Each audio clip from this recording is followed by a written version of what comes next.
Good day, Sir Brian. We are group number 5 from the class of CPE 2201, and we are here to report our laboratory experiment number 3, operational amplifier. For our group members, I am Ryan Joseph V. Aguila, SIDRICK M. Enriquez, REIVEN ANDREI LUALHATI, and YOUJI MORISAKI, and Paul Leonard S. Villanueva. And for our table of contents, it includes the introduction, objectives, and for number 3, materials and equipments, procedures, and under procedures it includes the non-inverting amplifier, voltage follower amplifier, and the inverting amplifier. And lastly, for is the conclusion. And let's begin with the introduction. Op amps or operational amplifiers are high gain voltage amplifiers with differential input and single-ended output, widely used in analog circuit design. They work with external passive components, such as resistors and capacitors, to perform mathematical operations such as addition, integration, and signal scaling. In closed loop configurations like inverting and non-inverting amplifiers, a voltage gain is determined by the ratio of the feedback resistor, RF, to the input resistor, RI. Key performance considerations include gain bandwidth product, GBW, and the frequency compensation for stability, high input impedance, and low output impedance. In this laboratory activity, three op-amp configurations, the non-inverting amplifier, inverting amplifier, and the voltage follower are analyzed across a frequency range of 10 Hz to 1 MHz to evaluate how feedback resistance ratios, frequency, and component values influence voltage gain and signal phase. And now for our objectives. The first objective is to calculate the gain of different configuration of operational amplifier or op-amp. And number two is to understand the operations of an op-amp. And for our materials and equipments, it includes the adjustable DC power supply, the function generator, the resistors, the op-amp or the operational amplifier, a breadboard, and the connecting wires, which is the size of number 22, the ground, the multimeter, and the dual channel oscilloscope. And for our simulation software, we use Multisim. And now let us move on to the procedures. And for the non-inverting amplifier, this will be discussed by Mr. SIDRICK Enriquez. So let's start with this first circuit setup. In a non-inverting configuration, the input signal connects directly to the op-amp's positive terminal. This layout ensures that the output remain completely in phase with the input. Next po. Table 1 presents the theoretical voltage gains for our non-inverting amplifier using various resistor combinations. And notice that every calculated gain is positive, confirming that the output remains perfectly in phase with the input. The data clearly shows that increasing the feedback resistor boosts the signal while increasing the input resistor reduces it. Next po. Table 2 presents our computed values for the non-inverting amplifier tested at 100 Hz. As expected, the amplification depends entirely on the resistor ratio. Increasing the input resistor reduces the output, while a larger feedback resistor significantly boosts the signal. Next po. Table 4 illustrates our findings for the non-inverting amplifier at 10 kHz. The primary takeaway is that the voltage gain depends entirely on the ratio of the feedback resistor to the input resistor. By increasing this ratio, we achieve a proportionally higher gain, directly producing a larger output voltage. Next po.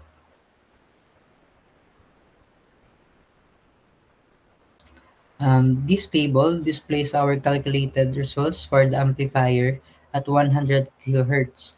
These findings perfectly match our previous data. Amplification still depends entirely on the resistors, with larger feedback resistors yielding higher gains. This proves that the theoretical formula remains completely valid even at significantly higher operating frequencies. Next po. Table 5 presents the theoretical calculations for the amplifier at an extreme 1 megahertz frequency. As expected, the voltage gain is still depends entirely on our resistor. A larger feedback resistor consistently yields a stronger output. Next po.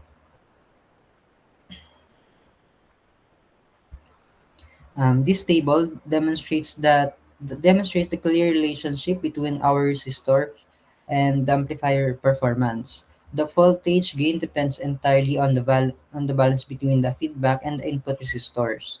Increasing the input resistor lowers the gain and output voltage, and conversely, increasing the feedback resistor significantly boosts the signal. This confirms that a larger feedback resistor is a primary key to achieving stronger amplification. Next po. And lastly, Table 7 details the direct relationship between the input and the output voltages. Using a 10 kilo ohm feedback and 1 kilo ohm input resistor, having the input predictably halves the output. Furthermore, sweeping the frequency from 10 Hz to 1 MHz barely affects these results. This proves our amplifier delivers highly consistent distortion-free performance regardless of signal speed. Next po. And for our next procedure, Morisaki will discuss the voltage follower amplifier. Okay, now for the voltage follower amplifier, next slide please. So the figure in the screen or in the slide is the figure 4.2, which is the voltage follower circuit. A voltage follower is an op-amp circuit where the output is fed directly back to the inverting input with the input signal applied to the non-inverting terminal. This configuration forces the V out to be equal to V in, and it will give a voltage gain of exactly 1. Its primary purpose is to act as a buffer. It has very high input impedance and very low output impedance, allowing it to isolate a signal source from a load without altering the signal voltage level. So next slide, please. So this is the table number 8, which is the summary of output voltage gain at different frequencies. So we have the different voltage inputs here, or the V-ins, which are the 0.1, 0.3, 0.5, 1.0, 5.0, and 10.0 respectively. And we also have the frequencies such as 10 Hz, 100 Hz, 10 kilohertz, 100 kilohertz, and 1 megahertz. So in these computations, we have the voltage gain of all the values, which resulted into 1.00 voltage gain, which I already said earlier. This configuration will give a voltage gain of exactly 1. Next slide, please. This is table number 9, the computed output voltage and voltage gain for 10 Hertz. So as we can see, for the voltage input 0.1, we have the V in, which is again 0.1, and we have the output voltage, which resulted to 99.999 millivolts. As for this, we got the voltage gain of approximately equal to 1 or 1.00. This is also applied to all the voltage inputs for the 10 hertz. Next slide, please. Just like the 10 hertz, we also resulted in 1.00 voltage gain for all the different inputs for the 100 hertz. Next slide, please. This will also be the same situation for the 10 kilohertz. Next slide, please. For the 1 kilohertz, it will also result to a 1 voltage gain. Next slide, please. And finally, for the 1 megahertz, we also have a 1.000 for the voltage gain. So next slide po. Now we computed the percentage error for the voltage input and voltage output for the different voltage inputs and frequencies. For the first table, which is table number 14, these are the computed percentage errors for 10 hertz.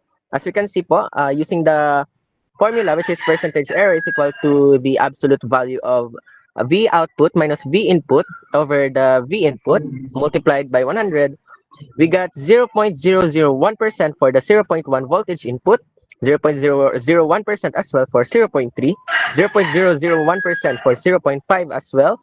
And in 1.0, 5.0, and 10.0, we have 0.001 and 0.00% for both the 5 and 10. Next slide, please. For the 100 hertz, for 0.1, we yielded to 0.001%. This is also the same for 0.3 voltage input. 0.5 also have 0.001%, as well as 1.0, we also have 0.01%. And for the 5 and 10, we have 0.000%. Next slide, please. Proceeding to the computed percentage error for 10 kilohertz. For 0.1 voltage input, we have 0.002%. For 0.3, we have also 0.02%. The 1.0, we have 0.002%. Meanwhile, 5 and 10 yielded to 0.000% percentage error. Next slide, please. For the 100 kilohertz, or the computed percentage error for 100 kilohertz, for 0.1 voltage or voltage input, we have 0.017%. This is also the same for 0.3 and 0.5 voltage input, and also 1.0 voltage input. And for 5 and 10 voltage input, we have 0.020% for the percentage error. Next slide, please. And lastly, for the 1 megahertz, for 0.1, we have 0.32%. It's also the same for 0.3 voltage input and 0.5 voltage input. That's also the same for the 1.0 voltage input, which also yielded to 0.032%. And for the 5.0 voltage input, we have 0.040%. And for the 10, we have 0.030%. Next slide, please. So the next part is the inverting amplifier, which will be discussed by Sir Villanueva. So the next part would be inverting amplifier. So this image represents an inverting amplifier circuit built around the operational amplifier. This input signals enters through an input resistor Ri connected to the negative terminal. A feedback resistor Rf connected to the output back to the same negative terminal, while the positive terminal is grounded. This setup amplifies the input signal and flips its phase by 180 degrees, with a gain determined by the ratio of Rf over Ri. So next slide, please. This table shows the amplifier's input and output voltages. So how they behave across different frequencies. The output remains close to 5 volts up to 100 kHz, but slightly drops at 1 MHz. This indicates the effect of bandwidth limitation on gain stability. Next slide, please. So this figure shows how we compare manual computation of voltage gain with theoretical values. The measured gain is consistently 10 at low and mid frequencies, but slightly decreases at 1 MHz. This confirms the theory while showing a real-world deviation at high frequencies. So next slide. This table presents input-output voltages for input amplifier setup. The output is closely to 2.26 volts across all frequencies, showing stable performances. It demonstrates how resistor ratios directly set the gain level. So next slide.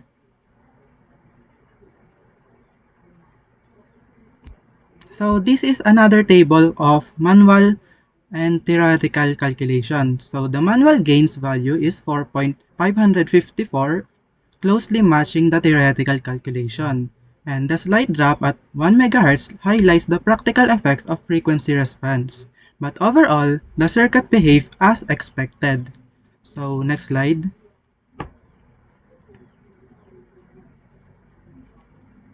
So this dataset shows an output around 1.51 volts with slightly variation. It is stable across all frequencies. It illustrates how increasing Ri reduces the overall gain. This is consistent with the formula voltage gain is equal to Rf over Ri. So next slide. So this is a manual computation 3.03 aligned almost perfectly with theoretical gains. The value remains stable across frequencies, confirming the reliability of this biasing setup. So for the next part is, it will be discussed by Raven LUALHATI. So now let's talk about the op amp when our feedback resistor is at 22,000 ohms and our input resistor is at 5,600 ohms. So next po. So for our manual computations po, as Paul said, the outputs or the results are always consistent, which is lower on the 1 megahertz, and it is and all the outputs are playing around or near the output of our theoretical computations. Next po. So here is our outputs po for the feedback resistor of 33,000 ohms and our input resistor at 5.6k ohms. Next po. And results in manual computation, the outputs or the answers are always near our theoretical answers or result. Next po. And then next po is our 47,000 feedback resistor, and then our input resistor po is 5,600. Next po.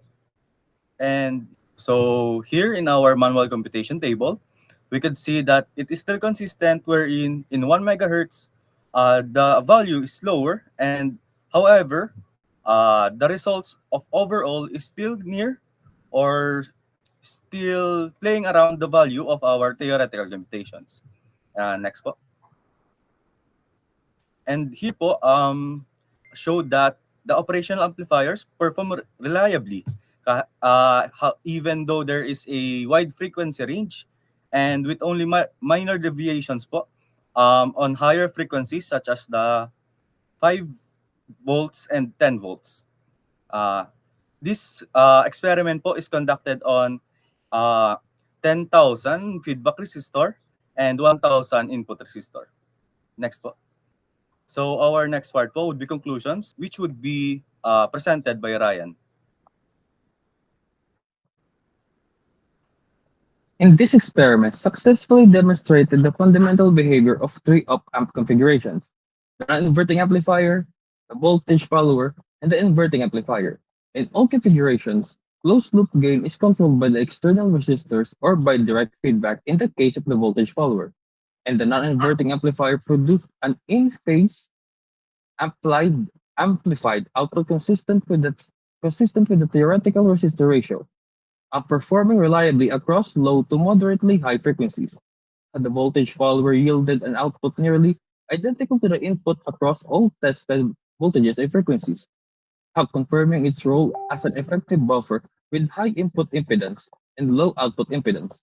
And the inverting amplifier delivered an amplified and 180-degree phase inverted output, with measured gain consistently matching the resistor ratio. Across all three circuits, frequency had minimal effect on gain until the upper test range, where slight output drops appeared due to the bandwidth limitations. A clipping was also observed when input voltages exceeded the op-amp supply rails, reinforcing the need to operate within voltage limits. Overall, the experiment confirmed that op-amps are reliable and versatile building blocks for analog signal processing. And that is all for Group 5. Thank you, Paul. And these are the references used in this experiment.